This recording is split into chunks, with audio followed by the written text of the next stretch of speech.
Et nous parlons maintenant de coopération transfrontalière Mali-Burkina Faso qui se formalise davantage au plan local avec la signature le 29 janvier dernier à Sikasso de textes juridiques formels locaux de cette coopération, des dispositions légales qui permettent d'institutionnaliser un cadre de concertation pour le développement intégré des deux groupements transfrontaliers dans la boucle du Moun et dans le cercle de Mopti concernés par ces textes. Des précisions avec Yacouba Gourou.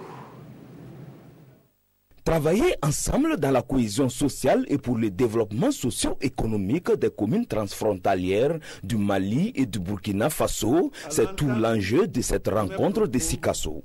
Les deux gouverneurs venus du Mali et du Burkina procèdent ici à la signature officielle de textes juridiques de deux groupements locaux de coopération transfrontalière. Il s'agit du groupement Banwa Yorosso et celui de Sédis Sourou. Le groupement local de coopération transfrontalière Banwa Yorosso regroupe les communes de Sami et Tansila dans la province de Banwa au Burkina Faso et les communes de Boura, Koumbia et Maou dans le cercle de Yorosso au Mali. Quant au groupement local de coopération transfrontalière Sédis Sourou, il concerne les communes de Barani dans la province de la Kossi,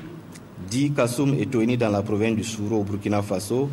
et celles de Baye, Wenkoro et Sokoura dans le cercle de Bankas et Koro, Dougtene 1 et Dougtene 2 dans le cercle de Koro au Mali.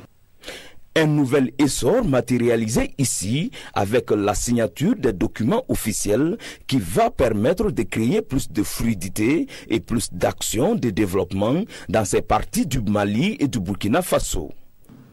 Ne doutant point de nos capacités d'agir en synergie, je puis vous assurer de notre engagement à ne ménager aucun effort pour faire de cette rencontre une réussite totale pour le bonheur exclusif de nos populations frontalières en quête de paix et de sérénité. C'est en juillet 2017 que les maires des différentes communes transfrontalières ont sollicité des documents juridiques de cadre de concertation pour formaliser ces différentes rencontres.